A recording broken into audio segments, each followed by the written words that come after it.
have a name? My name is Gladiator. Hello, everybody.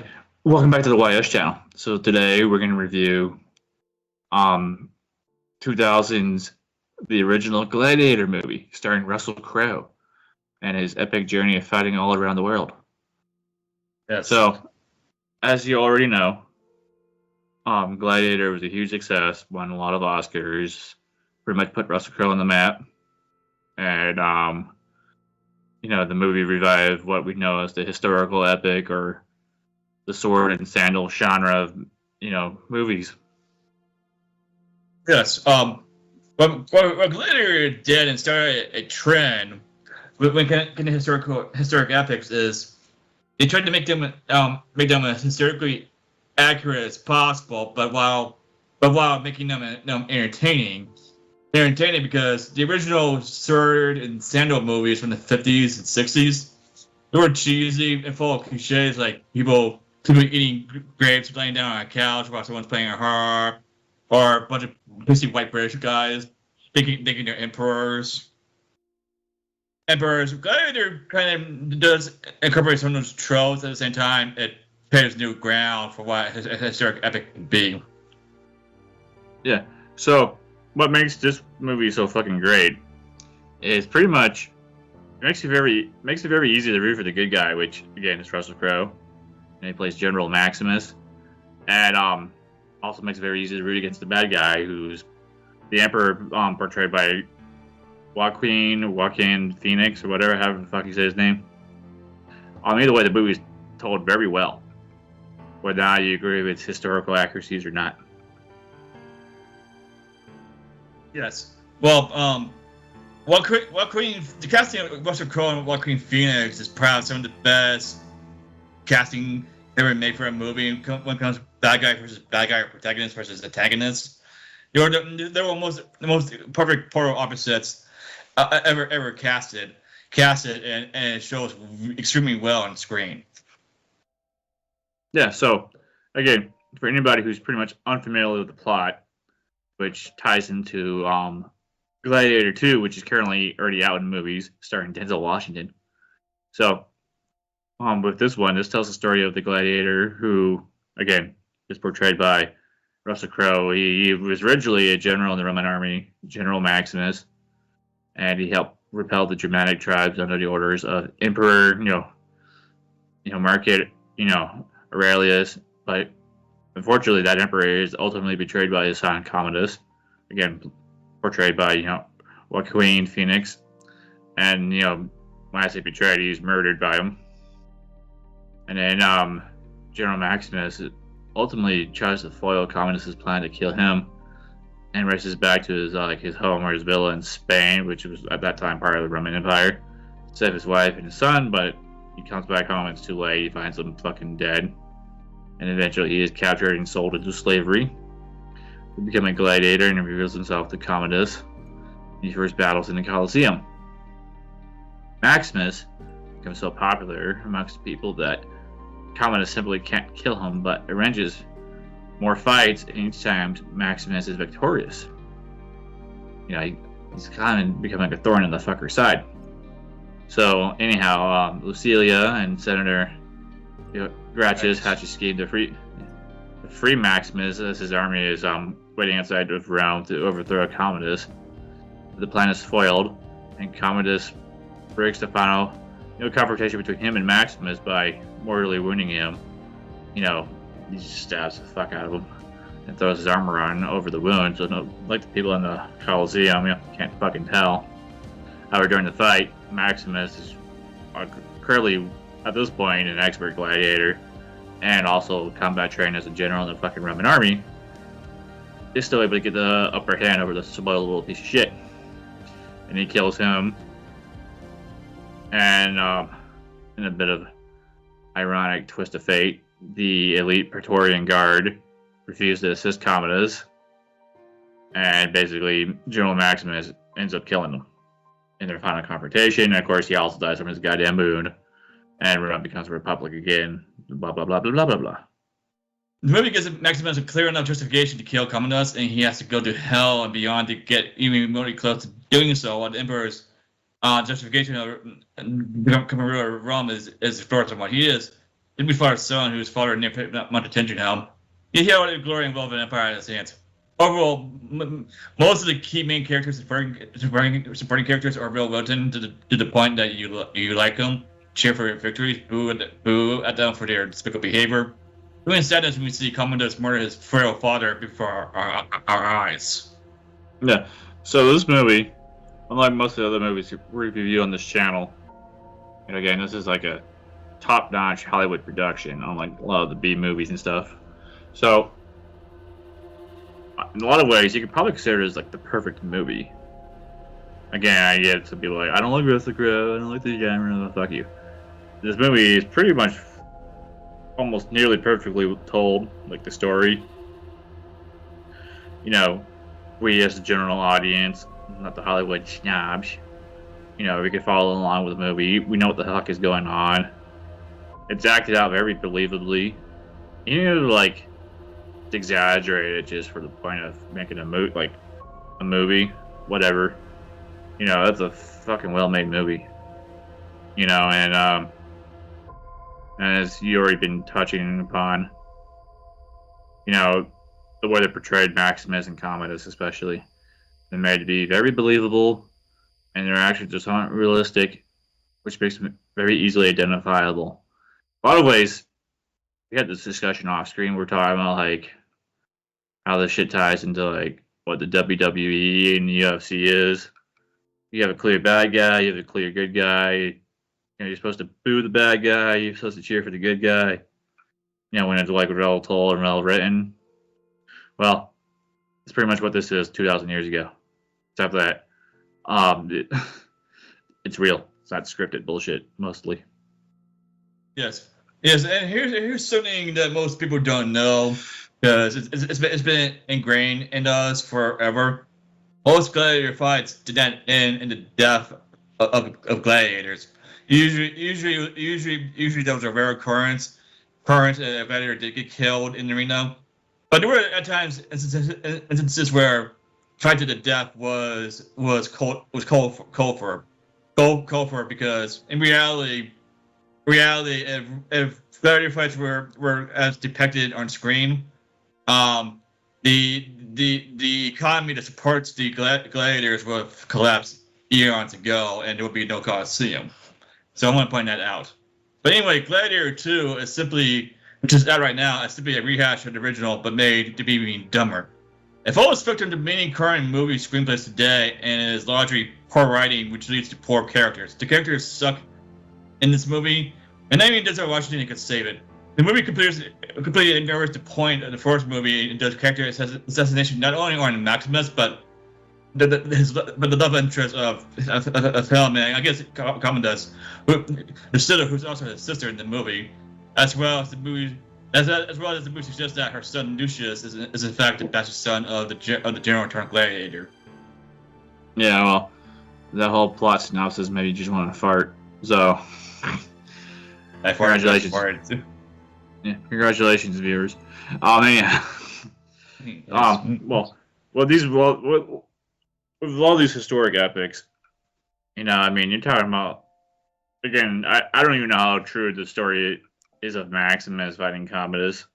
I don't even know if it's actually a real thing that happened, you know, like in ancient Rome, right? I mean, I do know, like, obviously, you know, Rome, like, a lot of the gladiators were slaves, and a lot of them were, you know, not all of them were fought to death, a lot of them were made to fight to the death, you know, blood sport, basically.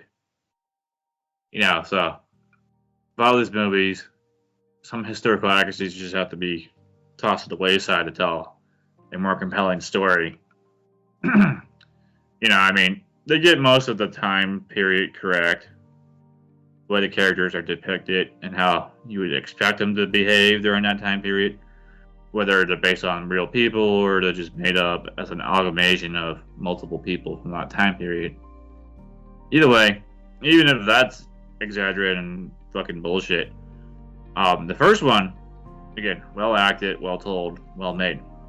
Second one, you know, I mean, it's not the worst movie I've ever seen. You know, it's far from the worst. But I saw it. I saw it myself. It's not the worst movie. It's not even the worst sequel out there. It's just at no point in being made. Yeah, I mean, you could definitely put this one up there with most unnecessary sequels of all time. You know, it's fair to say that. I remember hearing years ago they were wanting to do a sequel to Gladiator, and they wanted Russell Crowe to reprise his role. And I was like, how the fuck are you gonna do that? You pull him back from the grave, Dragon Ball Z style. Yes, well, in ancient Rome, they didn't have Dragon Balls. They had the seven swords. Yeah, they had the seven deadly sins. Yeah, you have to commit all seven to get your wish. Yeah, you commit all seven. Jesus comes and purifies you, and then you crucify him and return. Yeah, and then that leads to the Dark Ages. Yeah, that's fucked for up. The Western side. Yes. Anyhow, yeah. Let's just keep this review on the rails here, Cameron. Okay, no, see you. Okay. Not my fault, fucker. It's your fault. See, I am decked out in Italian garb here. We'll go for you on wasting your money on Italian garb made in China. Oh, fuck you, Cameron. Yeah, that's my response. So when I go like this, it makes it real authentic Italian. So yeah, well just because you visit the Colosseum. Scusi. Scusi. Huh. Okay. I think I know an Italian curse word. I'm not sure I could say it. But apparently you do this in Italy, that means fuck you. It's like the equivalent of the middle finger. Oh, I mean, I was doing that on Dark. Oh god. Anyhow, that's what I've been told. But anyway, let's keep this review on track, as you said. As we said, the movie is well written when it comes to the characters and all that stuff. But I do want to dig into some of the historic background of the original Gladiator, and maybe perhaps the sequel. There was a real emperor named Commodus. He succeeded the throne after his father Marcus Opellius, who was considered one of the best emperors of Rome, died. He didn't, as far as we know, he didn't murder him. There was no general Maximus, but when Commodus took the throne, his ego went from being your typical rich, snobby trust fund brat but imagine that magnified times 1,000 when he inherited the empire, and he believed he was the reincarnation of Hercules, and he would take part in the Colosseum as a gladiator, using that in quotation marks, and where instead of fighting trained gladiators, he would kill animals in front of everyone, and kill criminals and cripple people. That's right. The real Commodus was more of a bastard than the movie depicts him as. And basically, he tried to rename everything after himself, like the people, the city, the empire, rename it after Commodus. And his list of stupid acts would fill an entire book. But basically, to the point, the Senate tried to kill him. They failed to do so. And when Commodus left a hit list lying around where his lover saw it, she had his favorite gladiator kill him while he was taking a bath and strangle him. And the death of Commodus initiated the fall of the western side of the Roman Empire. Because after that, until Constantine took the throne, there was no real stability in the empire. Now, as for General Maximus, there is no General Maximus fitting the description of the character in the movie. He's just made up to be the hero we all want to love and worship.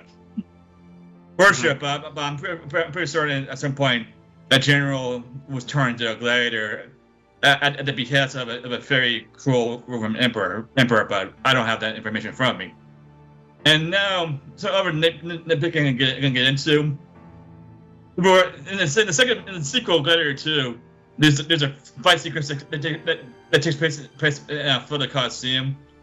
Originally, when the Coliseum was flooded, they could flood the arena, but in the time period the movie takes place in, that wouldn't have been possible.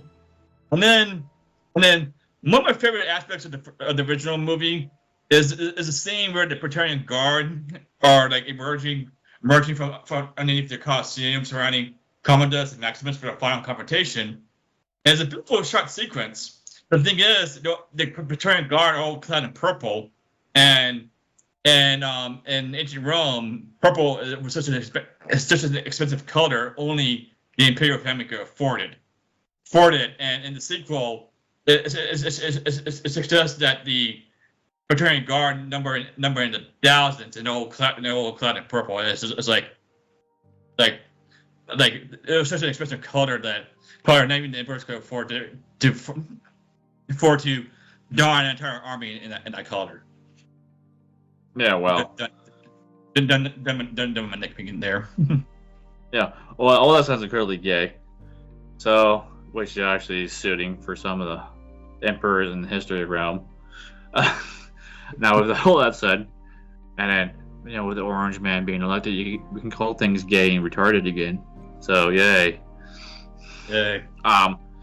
With all that said, so there you have it. Normally, again, we tend to review obscure and bad movies, like our recent one was Ape, and then we did Fire and Ice, which that was not a bad movie, it's just obscure. And then this one was obviously a Hollywood mega blockbuster, but we figured because they made an unnecessary sequel, why not? And I just took a trip out there, and I saw the real deal, real Coliseum. Yes. Yes. So for those of you watching the channel, go ahead watch. If you haven't seen the original Gladiator movie, Russell Crowe, go definitely watch it. It's a must watch. And if you haven't been to Rome, go to Rome. Yes, well, when I was writing the script, I was debating on that movie we should copy because it was definitely inspired by Gladiator because the movie revived the historic epic. Anyhow. Well, anyway. Well, thank you all for tuning into our channel. We greatly appreciate it. Drop a like, follow, subscribe. Yes. And then stick around and wait for the next movie you're going to review. Well, until then, if you have the time and money, go visit ancient Rome and see where Maximus killed Commodos. Yep. And, well, with all that said, later. Later.